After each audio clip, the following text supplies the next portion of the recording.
So hi everyone. It's very nice to see you all there, and it's very nice to be here. And thank you, Inicon, for organizing the webinar, and thank you, Antonio, for giving the talk, which you will in a moment. But I will, before you start, I will not that one, not the horse. Nobody wants to see the horse now. Let's see. Can you now see my screen? Yes or Not no? yet. Not yet. Okay. So we're trying to see my screen here. Trying to. There we go. Maybe that one. That should work. Yes. Yes. And then I want to. That's from yesterday. Don't say that one. I just wanted to say a few words about oxygen and what Antonio is going to talk. I think you now can see it. Can you? Yes. Yes. Okay. So just before Antonio starts, I just wanted to highlight a few, one key point of oxygen and why this is something that I talk about. Like Barbara said, I'm the Director of Scientific Applications here at Baker. I'm also a visiting scientist at the Francis Crick Institute in London in Sir Peter Ratcliffe's group, which is obviously focused mainly on understanding oxygen biology and how cells react to oxygen. But these few slides that I have just want to give you an overview why oxygen levels are so very important in the experimentation that we do and why that is the core thing. As we all know, biomedical research, we always aim to understand how life works and biology works. And most of the work that we do at the end of the day focuses on finding maybe cures for diseases. So that's what we work towards. And in order to do this, to understand biology, we have to mimic the conditions that occur in vivo. And also, we have to understand the components of those conditions, right? So that would mean for most of us, it's cells and tissues and how they interact with each other and their surroundings. So that's, I think, is the core dogma of biomedical research.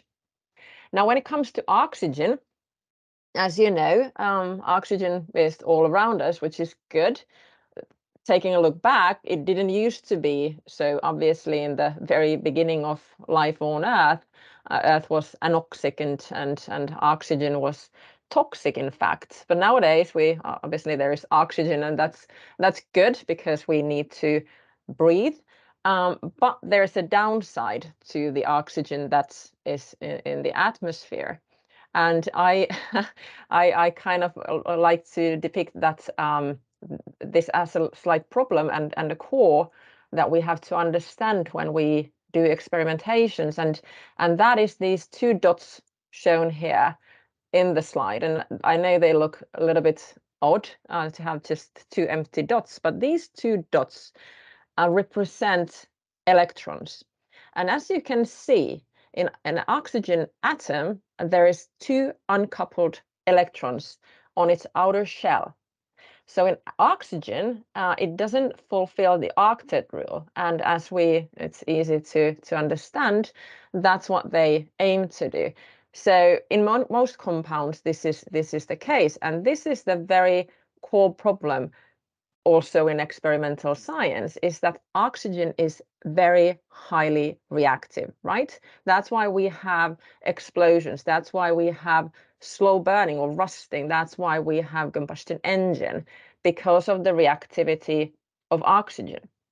Now, keeping in mind that oxygen is very reactive, it is also very reactive with biomolecules. So this is very important to keep in mind, because we breathe oxygen, which is thereabouts 21%. But then as oxygen is inhaled in the lungs, there are cell walls and there is fluids, and oxygen has a very short diffusion distance, which means that cells and biomolecules experience much lower oxygen tension than 21% of oxygen. In fact, biomolecules are very sensitive to anything higher than, say, about 5%. So this means that if we conduct our experimentations in ambient oxygen, say 21, what we actually do is that we use or work in oxygen concentration that is chronically and unphysiologically high. And this leads, and this has been shown in various studies, this leads to highly variable and transient alterations in the oxygen atmosphere and what cells experience. So the question then, this is the fact, but does it really matter? Do we see anything in experiments? And we certainly, there is evidence that this is indeed the case, that high oxygen is very problematic. For instance, we know that there is a extensive transcriptional cascade that is regulated by HIFs, but also NCIS and ADO and TET enzymes, which are all reactive to oxygen. Several gene expression studies showing, for instance, on stem cells, that growing cells in lower than the ambient oxygen really affects the gene expression. We know that developing fetus is hypoxic. If it was 21% of oxygen, that would never develop. We know what happens if we interfere with this hypoxia signaling pathway or pathways in the embryo. It does cause massive developmental abnormalities. We know that in stem cell niche, which is very low in oxygen, the pluripotency factors are regulated by HIF. And we also know that these stem cell niches, like I said, are very low in oxygen. But most importantly, we have actual observations. We see that oxygen and lowering affects the efficiency in pluripotency of stem cells and also in their differentiation. So for stem cell researchers, using low oxygen tension is of crucial importance. So the question remains, what to do so that we can be sure that our research is reproducible and translatable.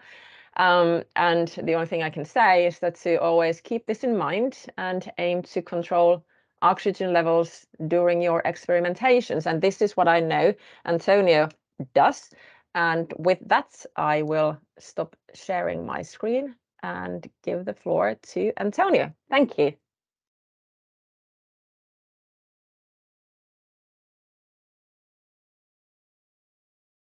Okay, so thank you, Krista. I'm going to try to pull my presentation, and you are so right in many aspects that we try to mimic the conditions that we find in the tissues. It's not always easy, so I will try to first share my presentation.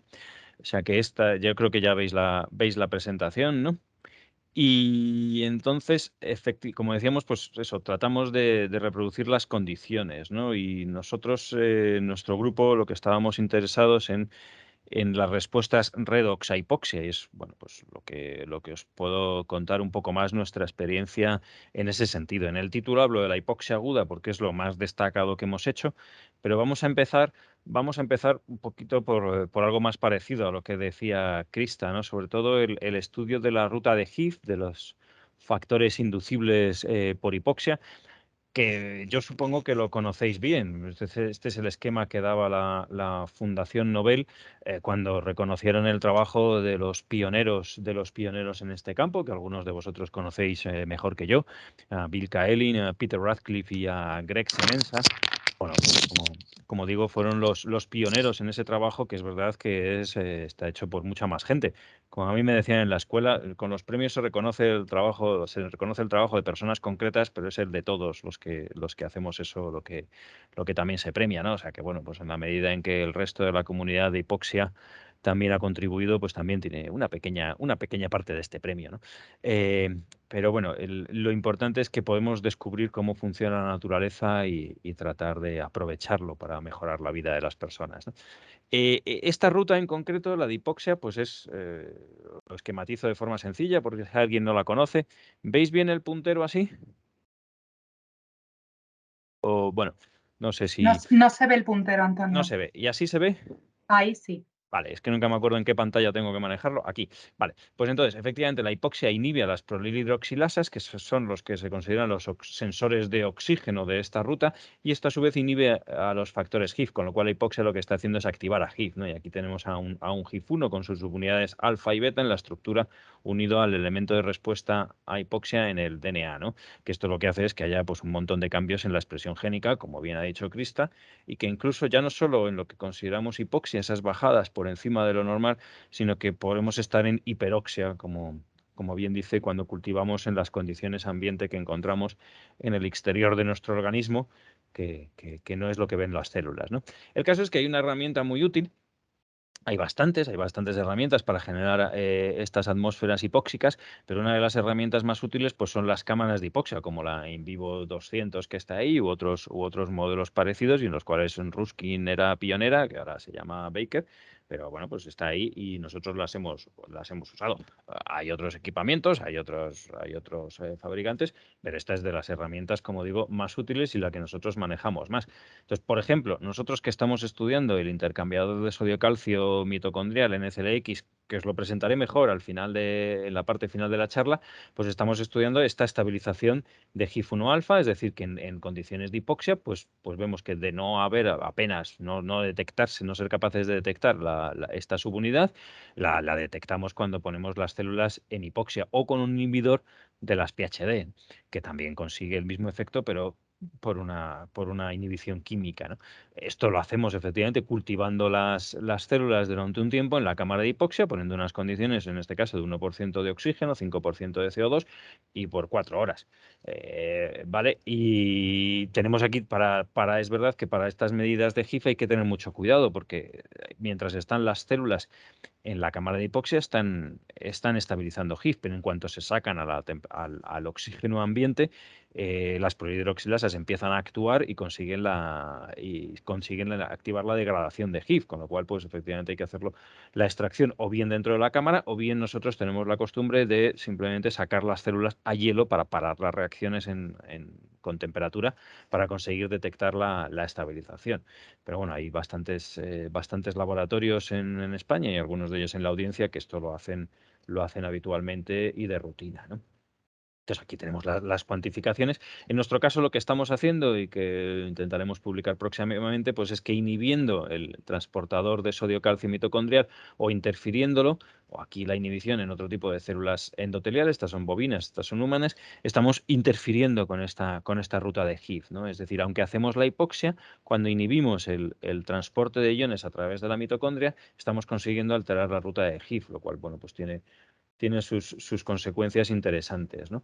De hecho, no solo vemos la estabilización de HIF por la cantidad de proteína, por un Western blot, sino que lo medimos también por RT-PCR los genes dependientes de HIF, la piruvato deshidrogenasa quinasa 1 o el transportador de glucosa GLUT1 o BENIP3 son dianas clásicas de HIF que se ve que se activan con la hipoxia o bien con DEMOG, y cuando inhibimos en el CLX la hipoxia no está induciendo o la inducción es bastante menor, ¿no? Cosa que la ruta, o sea, la inhibición por DEMOG no se afecta. O sea, le da lo mismo lo que le pase a las mitocondrias, ¿no?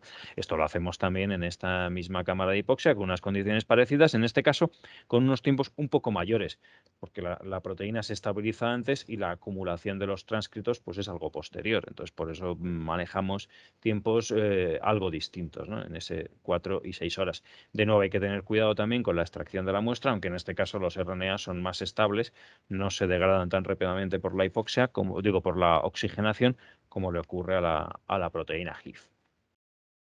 No solo en células endoteliales, sino que también lo hacemos en neuronas, o bueno, pues en este caso una línea celular que es algo parecido a neuronas, de HT22, o en rodajas de hipocampo, donde sí que tenemos bastantes neuronas, aunque también otro tipo de células neurales, ¿no? Y entonces vemos que aquí efectivamente también la proteína GIF1 alfa se estabiliza en hipoxia, pero si inhibimos el intercambiador sodio-calcio mitocondrial, pues no se está estabilizando, no está realizándose de la misma manera esta respuesta a hipoxia. Incluso hasta puede haber menor acumulación de GIF, como vemos aquí, porque el basal en el hipocampo o en estas neuronas pues es relativamente alto. Es decir, hay una estabilización basal de GIF1 alfa, como han visto también otros grupos, ¿no?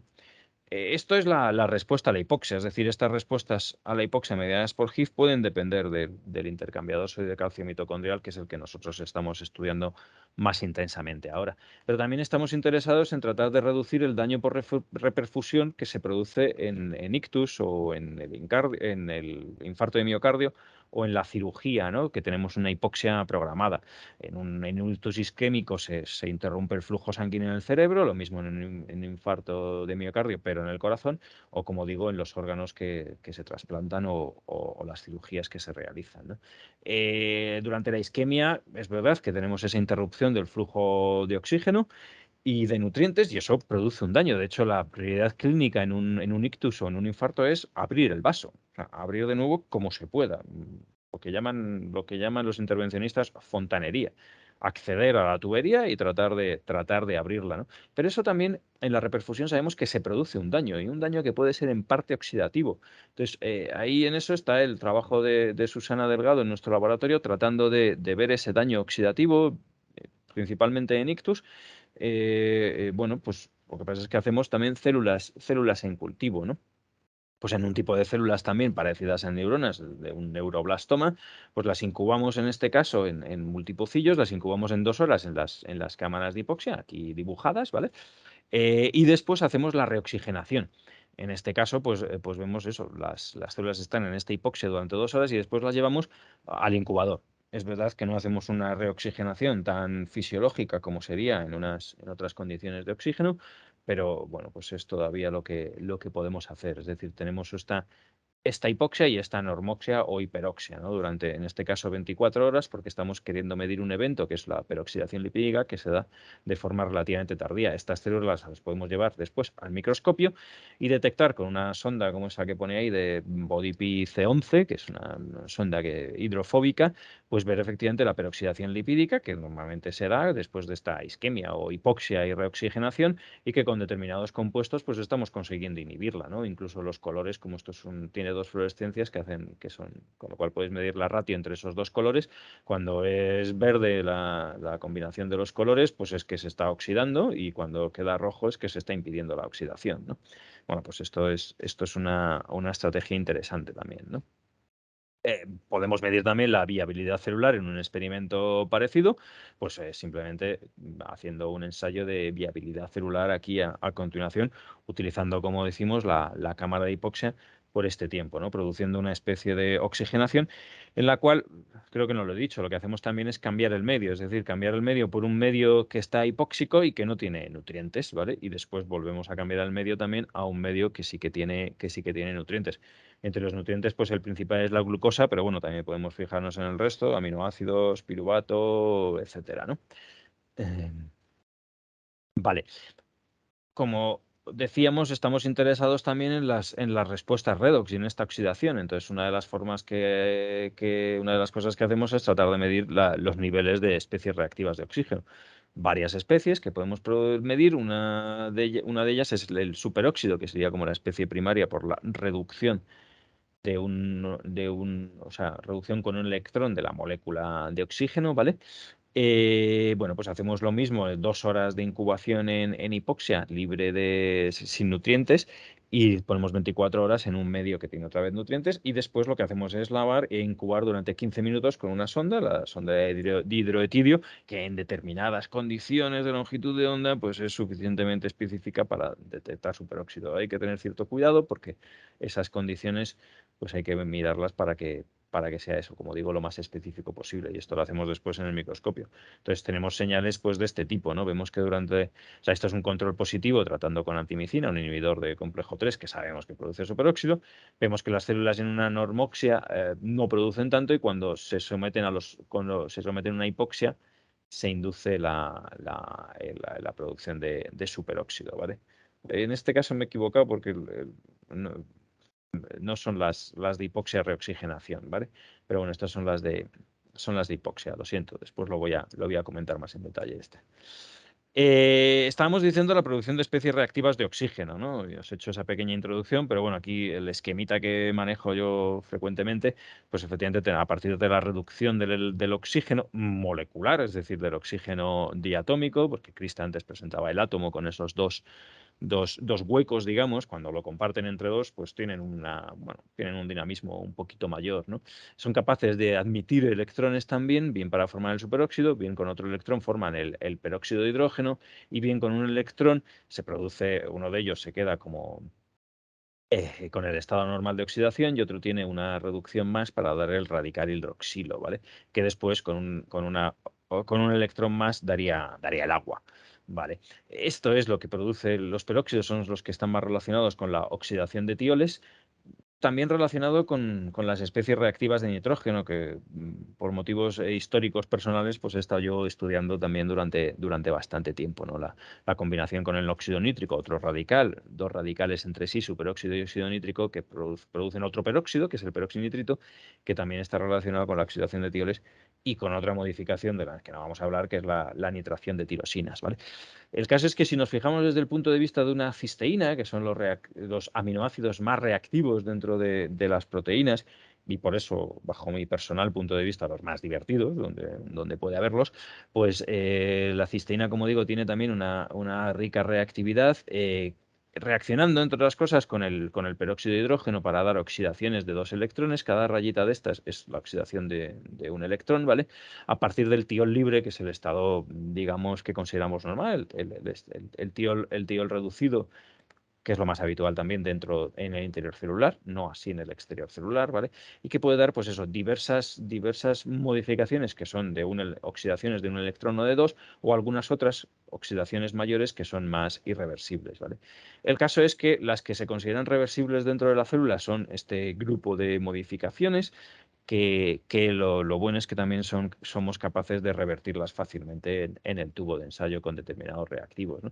Entonces, hace unos años, pues efectivamente, en este interés por ver las señales redox en hipoxia, esto fue de lo primero que hicimos, pues que trabajaron en ello Alicia y Elena, que os presento ahí, pues con células endoteliales sometidas a 2 horas de hipoxia, en este caso, conseguíamos marcar las cisteínas oxidadas con unos fluoróforos. Son métodos químicos de derivatización de cisteínas que hemos estado haciendo en el laboratorio durante bastante tiempo. Y como digo, a partir de donde están las cisteínas oxidadas, conseguimos marcarlas con reactivos que nos dan una fluorescencia. De tal forma que si tenemos aquí una electroforesis bidimensional, esta es la proteína total, que vemos que no cambia en estos tratamientos relativamente cortos de hipoxia, son 2 horas, como digo, pero sí que se ve que aparecen determinadas proteínas, determinados puntos que tienen un mayor estado de oxidación, o sea, una mayor cantidad de oxidación en cisteínas, ¿no? Esto lo hemos hecho también pues en las mismas cámaras de hipoxia, con estas condiciones del 1% o 5% de CO2 y 2 horas en este caso, ¿no? Pero aquí es donde un tiempo después vino Pablo y le planteamos le planteé un reto, ¿no? Pues seremos capaces de detectar ya no solo la oxidación de cisteínas, que es algo más lenta, sino la producción de superóxido, que podría ser más rápida en hipoxia.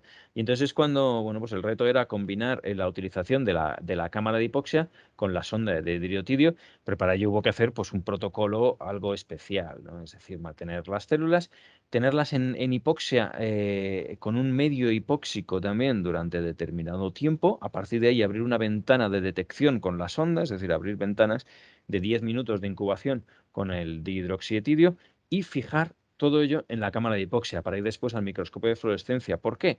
Para evitar la reoxigenación.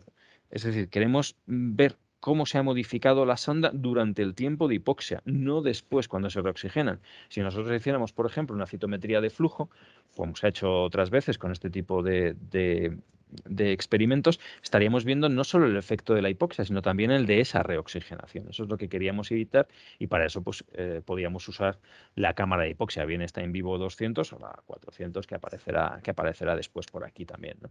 En un esquemita también, pues nosotros tenemos la normoxia o, bueno, puede ser considerada hiperoxia, ya sabéis, pero el oxígeno ambiental lo tenemos durante una hora y abrimos la ventana de detección con el dihidroxietidio o también con un control positivo con antimicina A, ¿no? Y, mientras tanto, en la cámara de hipoxia lo que hacemos es las células que venían de la normoxia, pasarlas a la cámara de hipoxia, hacer los lavados y cambiar el medio, bien en el primer minuto, porque no es 0 minutos, tardamos un tiempo, duran bien después de 15 minutos en un medio hipóxico, 30 minutos, 45, 60 minutos, ¿vale? Importante también, el medio está ya hipóxico, es decir, lo hemos incubado toda la noche en la cámara de hipoxia para que se retire el oxígeno que estaba disuelto en el propio medio, ¿no? Es decir, hacemos un cambio de condiciones muy rápido, no solo metiendo las células en la cámara de hipoxia, sino cambiándoles también el líquido, porque si no, el oxígeno que está disuelto va a hacer que la transición sea bastante más lenta y que tardáramos más, ¿no? En que las células sintieran, digamos, esa hipoxia, ¿no? Entonces, mediante esta metodología, y después, como después del tiempo con antimicina viene la fijación dentro de la cámara de hipoxia, pues es como conseguimos un resultado de este tipo, ¿no? En el cual, bueno, pues estos son las células sometidas a normoxia, tienen una señal bajita con el dihidroetidio, mucho mayor si la tratamos con antimicina, inhibiendo complejo 3, se produce superóxido, lo sabemos. Cuando ponemos los tiempos de hipoxia, nos resultó que los primeros minutos de hipoxia es cuando se produce más cantidad de superóxido. Si hemos incubado las células en hipoxia y después metemos el superóxido durante, por ejemplo, entre el minuto 60 y el minuto 70, vemos una señal mucho más reducida. Cuantificando, pues tenemos este tipo de gráfica, ¿no? En el cual en normoxia tenemos poca señal, en antimicina tenemos más, y cuando los primeros minutos de hipoxia conseguimos una señal parecida a la de antimicina, ¿no? Es decir, estamos haciendo algo que está produciendo superóxido. Después, cuando hemos visto el mecanismo, resulta que es relativamente parecido al efecto que produce la antimicina. Ahora os lo iré contando, ¿no? No solo detectamos superóxidos, sino que lo hacemos también con dicloro. Perdón, que me confundo. Es decir, no solo, en este caso, no solo el 1%, sino también probamos otras condiciones de oxígeno. En este caso, del oxígeno ambiente al oxígeno al 2%, ¿no? Que lo hacíamos, perdón. Y entonces veíamos que efectivamente también, y en este caso incluso se produce un estallido mayor y algo más retrasado, ¿vale? O sea que bueno, sí que vemos que son condiciones en las que se está produciendo el superóxido y a mayor hipoxia incluso algo menos, ¿vale? Es decir, no hace falta llegar a unas hipoxias muy profundas, digamos, o sea, a quitar mucho oxígeno para que se produzca esta señal, este estallido de superóxido, ¿no? Sino que está detectando unos niveles de oxígeno en los que asumimos que, por ejemplo, el complejo 4 de la cadena de transporte de electrones, la citocromocioxidasa, todavía podría estar funcionando, ¿no? O sea, que es como sería como una señal más temprana todavía. Ese es el modelo que manejamos. También es verdad que decíamos, bueno, pues efectivamente las células están en una hiperoxia, ¿no? Podemos ponerlas en unas condiciones más fisiológicas de oxígeno. Y entonces probamos a tener las células incubadas al 7% y pasarlas después al 1%, ¿no? Y entonces en esas condiciones también vimos el estallido de superóxido. Y para esto ya no nos valía con utilizar una sola cámara de hipoxia, porque queremos hacer un cambio rápido. Entonces, si cambiamos las condiciones dentro de la cámara, eso tarda un cierto tiempo, no es tan rápido. Para eso lo que teníamos era dos cámaras de hipoxia. En una cultivábamos al 7%, nuevamente en la más grande, para no bajar tanto el oxígeno en la más grande, y en la más pequeña, pues hacíamos el 1%. Entonces, las células que estaban aquí, las traspasábamos aquí, les cambiábamos el medio al 1% también, y hacíamos el resto del experimento en las mismas condiciones. Es verdad que esto no es lo que hacemos habitualmente, sobre todo porque hemos visto que el resultado es suficientemente parecido a como lo hacemos cuando las tenemos en oxígeno ambiente. Entonces sigue siendo bastante más cómodo manejarlas en oxígeno ambiente. no solo detectamos superóxido, sino también detectamos otras especies como peróxido de hidrógeno y otras ROS que son capaces de oxidar a otra sonda, la diclorofluoresteína, en su versión con estas siglas, ¿vale? Bueno, en este caso también veíamos, ya no son los primeros minutos, sino que tarda algo más. La acumulación de peróxido puede ser un poco más tardía por distintas cuestiones cinéticas, y entonces veíamos que efectivamente en este caso nos salían 15-30 minutos con las mismas células en las que antes estábamos detectando el superóxido, ¿no? Por lo tanto, el resumen gráfico que hacíamos en ese momento es que la hipoxia está produciendo un estallido de superóxido y que además el tiempo es importante, porque eso venía a explicar por qué había habido hasta entonces resultados contradictorios, ¿no? Este es nuestro héroe del momento, el superóxido, en una versión dibujada por un profesor, un compañero profesor de la Universidad de Valencia, que en redes lo encontráis como Doctor Litos. Y entonces manejábamos el esquema que en hipoxia puede haber un estallido de superóxido en 0,10 minutos, que esto se traduce en una acumulación de peróxido algo más tardía, y una oxidación de cisteínas que habíamos visto en 2 horas. Entonces pensamos que puede ser también un poco más lenta, y esto produciría también unas adaptaciones funcionales que lo curioso es que en vez de dedicarnos a investigar por aquí, pues la curiosidad de Pablo y bueno, pues en lo que en el grupo en general, pues nos hizo ir a esto. Es decir, cómo se puede estar produciendo el estallido de superóxido en hipoxia, ¿no? Ahí es cuando nos fuimos directamente, bueno, a través de ciertas vueltas a la mitocondria, interfiriendo los complejos de la cadena de transporte de electrones, interfiriendo el complejo 3, la subunidad Riesque, vemos que conseguimos quitar ese estallido de superóxido. Bueno, ya no se produce. ¿Veis aquí, ¿no? En 0,10 minutos no se produce. Si interferimos la subunidad, una subunidad del complejo 1, tampoco se produce estallido de superóxido en hipoxia, aunque sí en las condiciones normales de oxígeno. Resulta que en esas condiciones sí se produce más, ¿no? O sea que vemos que los complejos están interviniendo, pero el papel puede ser distinto, ¿no? Nos fuimos un poco más al complejo 1 porque por distintas evidencias, la que sacó Pepe López Barneo entonces y alguna otra que había antes, como el trabajo de Alexander Galkin trabajando entonces con Salvador Moncada, que veía en una isquemia prolongada el complejo 1 se abre y se expone una cisteína, ¿vale? Que, bueno, pues nosotros pensábamos, si somos capaces de marcar cisteínas, ¿no? Vamos a marcarla con los reactivos fluorescentes que manejamos. En este caso, independientemente de su estado de oxidación, solamente el estado conformacional, la exposición o no. Es decir, aquí está enterrada y aquí está expuesta y se puede marcar. Eso lo hicimos en una electroforesis. ¿Qué hacíamos? Pues también combinarlas en la cámara de hipoxia. Entonces hacíamos la electroforesis en tiempos rápidos de hipoxia, 5 minutos, con el cambio de medio que os he dicho, medio previamente hipóxico, y durante 5 minutos, 15 minutos o 30 minutos veíamos que efectivamente se daba una cierta desactivación, ¿no? Si desactivamos esto térmicamente, pues es bastante mayor, ¿vale? Y esto incluso era inversamente proporcional a la concentración de oxígeno o directamente proporcional a la hipoxia que hacemos, ¿no? A mayor hipoxia, mayor desactivación, mayor exposición de esa cisteína, ¿no? Estos son 0,5 o 3% y estos son al 1%, ¿no? Entonces, bueno, pues veíamos que efectivamente que el complejo 1 parecía desactivarse de una manera dependiente de la bajada de la concentración de oxígeno, ¿no? Entonces hicimos varios experimentos más y concluíamos que esta desactivación es necesaria para que se dé este estallido de superóxido, ¿no? Entonces, de superóxido. Entonces, bueno, pues situábamos que entre la hipoxia y el estallido de superóxido tenemos esta transición del complejo 1, ¿no? Pero ¿y eso cómo puede ser, ¿no? Y aquí es cuando apuntamos, por la gran idea de Pablo, al intercambiador sodio-calcio mitocondrial, ¿no? Este NCDX, también le llamaban MNCX, y es el producto del gen este que pongo, es el F8B1. Hay varios inhibidores de tipo farmacológico, de tipo moléculas pequeñas, de CGP 37157 o este ITH que lo sintetiza un colega de nuestro instituto y que hemos podido usar, ¿no? Entonces, lo que vimos ahí, pues que cuando se da una hipoxia aguda, tenemos las células sometidas a hipoxia y a normoxia, y cuando las cambiamos a hipoxia, a una hipoxia rápida, podemos ver un claro aumento del calcio citosólico con una proteína fluorescente y un descenso del sodio citosólico. Esto no se da si tenemos unas células que son knockout para el intercambiador sodio-calcio mitocondrial.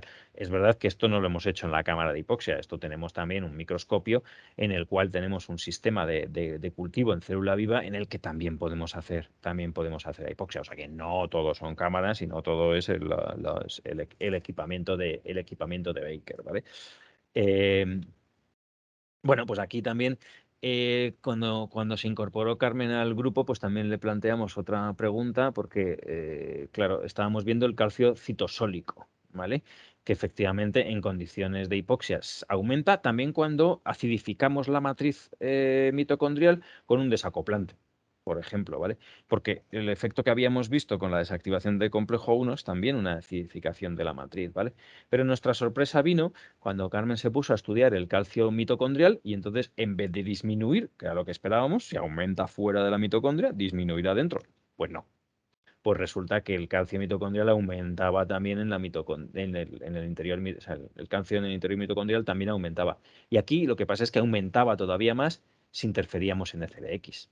Anda. Y lo mismo ocurre con el FDCP incluso mayor, es decir, hay todavía más efecto, ¿vale?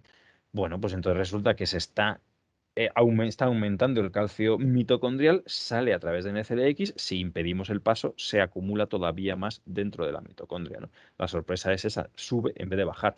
Y entonces ahí lo que hicieron Carmen y Pablo, pues mirar bibliografía antigua y vieron que podían ser unos gránulos de fosfato de calcio que están en la mitocondria, estos que están marcados aquí, ¿no? Entonces medimos el tamaño de centenares de unos cuantas, algún centenar de mitocondrias, agrupado en 3 experimentos independientes, veíamos que el área era sustancialmente menor en las células tratadas 10 minutos en hipoxia o tratadas con el desacoplante, ¿vale? Y esto lo hicimos también de forma bioquímica, extrayendo el calcio libre o el calcio que está también precipitado. Entonces vemos, si solo miramos al calcio libre, pues en hipoxia aumenta. Si miramos al calcio total que extraemos fácilmente al acidificar, pues vemos que disminuye, es decir, están disminuyendo los depósitos de calcio a la vez que se libera más calcio mitocondrial. Y esto lo estamos haciendo también en la cámara de hipoxia, ¿no? Estos 10 minutos que sometemos, bien para ir a microscopía electrónica, bien para extraer las mitocondrias y hacerlo por método bioquímico, pues estamos también aprovechando de nuevo la cámara de hipoxia, como digo, con ese cambio rápido de medio que hacemos con un medio previamente hipóxico. ¿Vale? Entonces, situamos otro evento, es decir, la hipoxia induce la desactivación del complejo 1, que induce la acidificación de la matriz, que induce la solubilización de los gránulos de fosfato de calcio, y esto produce la activación de NCLX, que nos da el estallido de superóxido, con la sorpresa, anda, el calcio estaba dentro de la mitocondria, cosa que no éramos conscientes porque nosotros estábamos buscando las entradas de calcio, porque casi todo el mundo piensa, bueno, y también es verdad que hay unos ciclos de calcio que entra, sale, pero muchas veces nos olvidábamos de ese almacenamiento interno de las mitocondrias. Pero, ¿y cómo esa activación de NCLX puede producir el estallido de superóxido, ¿no? Pues esa es otra de las preguntas que nos planteamos, que no os voy a mostrar todos los experimentos, voy a ir resumiendo, pues está publicado, todo este mecanismo está publicado en este artículo que publicamos en 2020, ¿no? Veis que hizo falta la colaboración de bastante gente, pues es un trabajo que nos llevó bastante tiempo y, como digo, pues contar con expertos en distintas cuestiones. Os voy a resumir el mecanismo, el modelo de mecanismo que planteamos, ¿no? La hipoxia aguda está desactivando el complejo 1, esto produce una acidificación de la matriz, una bajada de pH, que es capaz de solubilizar esos gránulos de fosfato de calcio, que muy probablemente son del tipo de hidroxiapatita, con lo cual se produce más calcio libre mitocondrial. Este calcio libre sale de las mitocondrias. ¿Por dónde sale? Pues por el intercambiador de sodio-calcio. Sale calcio y entra sodio. Y cuando entra el sodio, que normalmente hay muy poco dentro de la matriz, produce un cambio y, creedme, os cuento otro día los experimentos si queréis, este sodio interacciona con los fosfolípidos de la cara interna, de la membrana interna, reduciendo su fluidez y por lo tanto reduciendo la velocidad de difusión de la coenzima Q. Y esto hace que se interfiera con el ciclo de transmisión de Q, especialmente también en el complejo 3, que es entonces donde se produce nuestro superóxido, ¿vale? Y esto tiene pues varias consecuencias que son las que en gran parte estamos estudiando ahora, ¿no? Como esta producción de superóxido, que la hemos detectado principalmente en este escenario de la hipoxia aguda, pero que queremos llevar a otros escenarios distintos y que, bueno, pues con distintas consecuencias fisiológicas o patológicas, ¿no? Aquí os muestro gente que ha participado en el trabajo, tanto en el grupo nuestro compartido, en el grupo nuestro, ahora en el Hospital Santa Cristina. Antes estábamos en el Hospital de la Princesa, pero siempre dentro del mismo instituto. También el grupo vecino con el que colaboramos bastante, de Javier Egea y Cristóbal de los Ríos, que es quien sintetiza los inhibidores de NCLX. Y bueno, pues otros compañeros del Hospital de la Princesa. Sobre todo quiero mencionar pues al profesor Manuel Ortiz de Landázuri, que fue quien inició, junto con Julián Aragonés, la línea de estudio de hipoxia en la Princesa, y que bueno, pues es quien nos acogió también a otros investigadores, y que bueno, pues desgraciadamente se nos marchó hace un tiempo, ¿no? También María José Calzada, que sigue en el hospital, y Julián, que también está con nosotros ahora en el Hospital Santa Cristina, ¿no? Entidades que nos han financiado también, y bueno, pues también os agradezco a vosotros la atención, y dispuesto a que tengamos un rato de charla, si queréis, sobre esto o sobre otras historias que queráis, ¿vale?